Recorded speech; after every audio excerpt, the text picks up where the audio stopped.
Des garçons U11 maintenant avec Julien Bougère, le pilote de Rennes une nouvelle fois. Celui qui réalise le hauteur de meilleur départ et qui file vers une éventuelle troisième victoire d'affilée avec Lucas Jacquelot, le pilote de Montesson pour l'instant lui à la deuxième place. César Collin qui est là également le pilote de Sussurpris à la troisième place. Et on retrouve Hermel Tchefouné Harmonix, le pilote de Verrières-le-Buisson, aux alentours de la quatrième place. Devant le leader, toujours Julien Clouchard, lui aussi avait déjà remporté les deux premières manches. Il est très de en tête dans cette troisième et dernière manche qualificative. C'est déjà le dernier virage. Attention, la deuxième place par contre c'est très serré. Il y a un peu retour de César Collin. Venir récupérer la deuxième position. Lucas Jacquelot donc prendra lui la troisième place et ça attend également pour la quatrième place. À la quatrième place, peut-être pour Thibaut Bazin là-bas sur la ligne arrivée à la lutte avec Hermel Tchefouné Harmonix.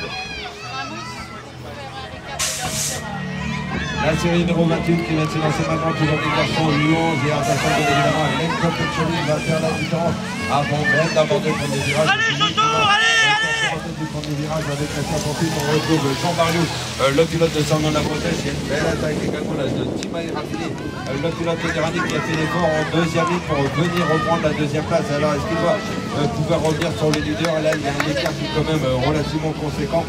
Ça va être à mon avis un petit peu compliqué. Le leader, donc toujours le même, Lenzo Petcholi, bien évidemment le local de cette épreuve puisqu'il est ici sur sa piste. La deuxième place donc Timothée Raffiné, la troisième place Jean Barriou et on parle également de la quatrième place. Elle sera pour Arthur Rodriguez, le pilote de Succion.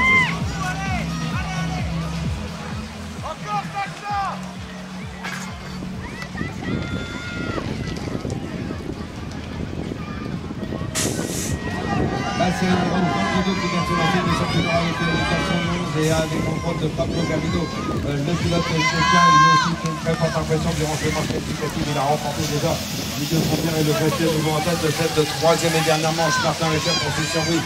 Pour l'instant, lui à la deuxième place. Il y a Hugo Tonton-Barret qui est là également le pilote de Massy.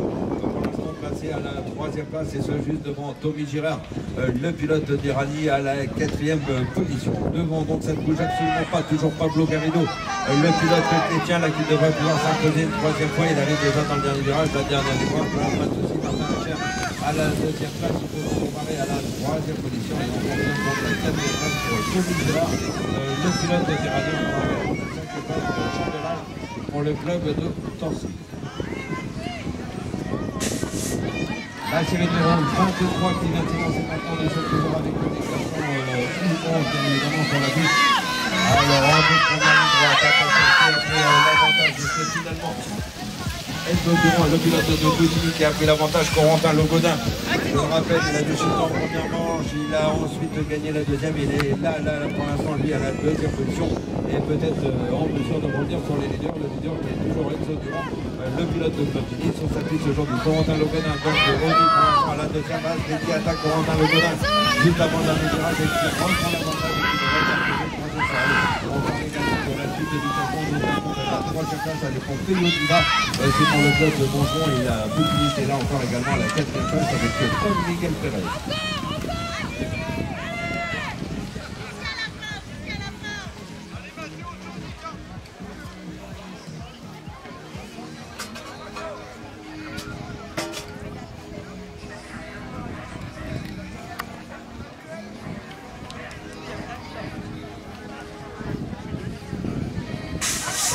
Allez, la série en 24, toujours des garçons Lyon, bien évidemment sur la piste, pour discuter cette troisième et dernière manche qualificative avec pour l'instant Tino da Silva, le pilote de Rami, c'est lui qui a pris l'avantage avec Alsa Portu. On retrouve Maxence Collin, le pilote de Tonon en deuxième position. Il y a Lohan Tessot qui est là également, le pilote de Canton du Loir à la troisième place. À la quatrième place, on retrouve Mathis Teter, le pilote de Shell. Devant donc pour l'instant toujours Irani à la première place avec entre autres Tino da Silva avec une avance maintenant confortable pour Tino da Silva qui devrait pouvoir aller chercher dans une nouvelle victoire. La deuxième place c'est Maxence Collin, mais attention, la troisième place c'est Canton de Lohan Tessot.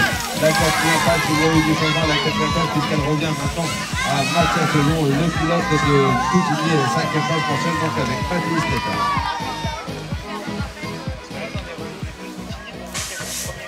La dernière série pour en terminer avec ces manches qualificatives de cette première partie de course, c'est la série 25 qui vient de s'élancer maintenant avec donc Jessie Chevreau une nouvelle fois. C'est lui qui va sortir en tête du premier virage avec la serpe. Ensuite on retrouve Milan Gaucher. Milan Gaucher qui a repris le commandement maintenant, le pilote de Rani, c'est lui qui est en tête. Jessie Chevreau donc pour l'instant à la deuxième position. Oh, attention, il y a de grosses chutes là à l'arrière. Avec Eden Guimain, on reviendra sur cette chute après parce que là apparemment ça a l'air un petit peu compliqué. Allez, on revient, on se recaler sur la course, voilà. On revient notamment sur le leader, donc le pilote de Bonjon finalement, Jessie Chevreau qui a repris l'avantage. La deuxième position, Milan Gaucher. La troisième place aussi pour les clés, Naël Grimaldi. Et la quatrième place pour Louis Legentil.